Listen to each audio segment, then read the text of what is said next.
Kita tak tahu acara macam ini sampai berapa lama masih diizinkan oleh Allah.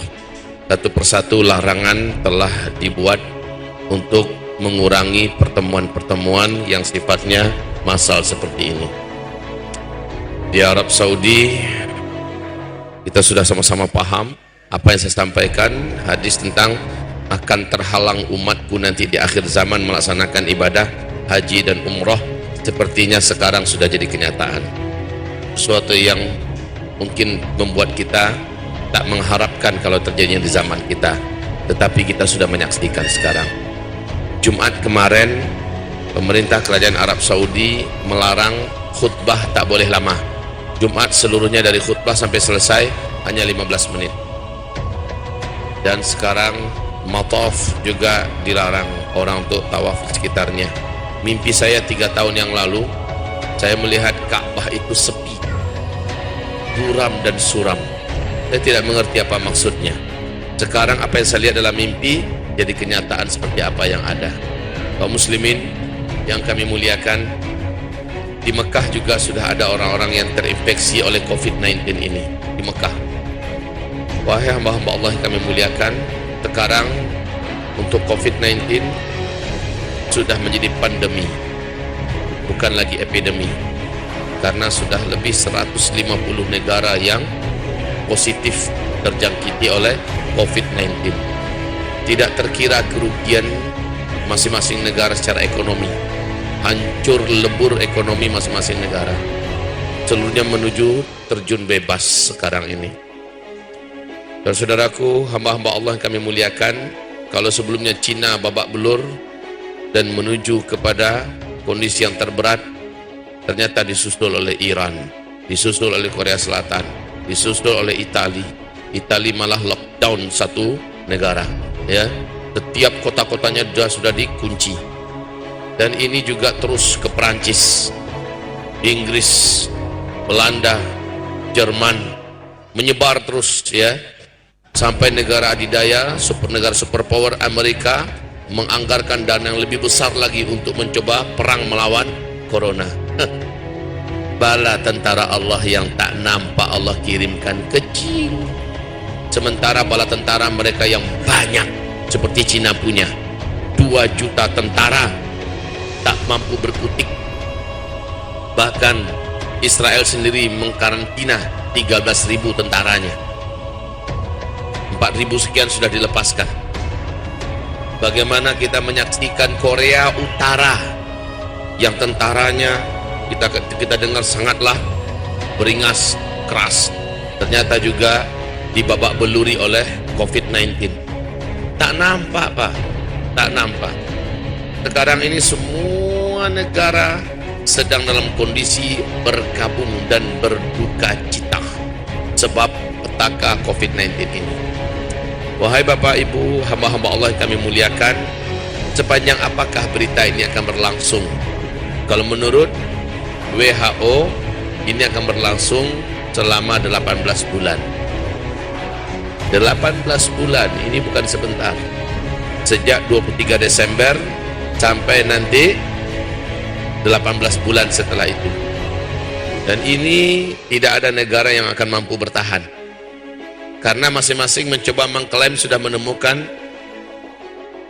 vaksinnya.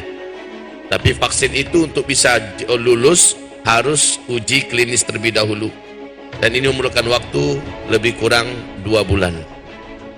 2 bulan untuk Cina, tamat sudah Cina, karena Cina tidak mempunyai waktu lebih daripada 1-2 minggu ke depan. Maka bila tidak ditemukan solusi cepat, maka Cina berakhir. Secara ekonomi mereka sudah benar-benar dalam keadaan di ujung tanduk. Makanan mereka juga digarap oleh ulat bulu. Ratusan hektar, ratusan juta hektar habis peternakan pertanian mereka. Ditambah lagi serangan belalang raksasa yang datang dari gurun, ya. Dan ini kemampuan memakan pertanian yang ada di Cina itu oleh belalang gurun ini, satu hari itu dapat memakan 35.000 stok makanan manusia.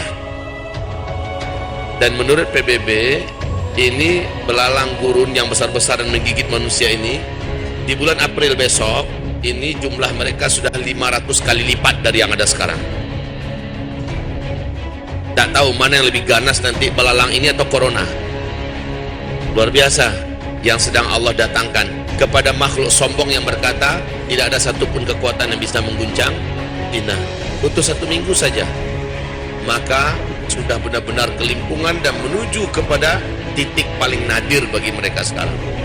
Dunia susul menyusul. Negara sedikjaya Jepang teknologinya juga sekarang ini sudah mengurahkan semua daya mereka.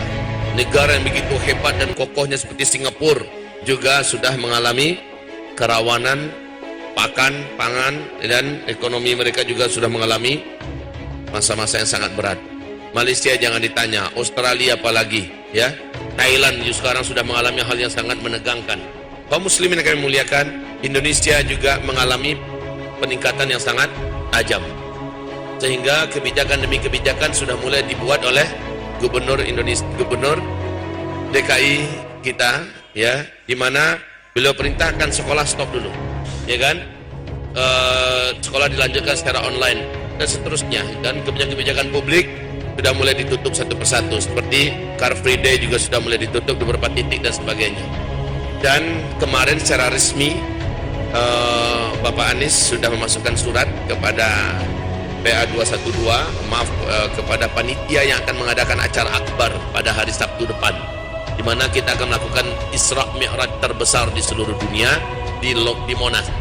Ini rencana kita dalam rangka membela dan membebaskan Baitul Maqdis. Ini program terbesar kita. Kemudian diminta oleh Pemda DKI agar ini di stop dulu, dipending dulu, ya, untuk jangka waktu yang kita lihat ke depan. Kita evaluasi setelah 2 minggu setelah ini. Ibarat Allah yang kami muliakan, bagaimana menurut Bapak Ibu apa yang akan terjadi ke depan?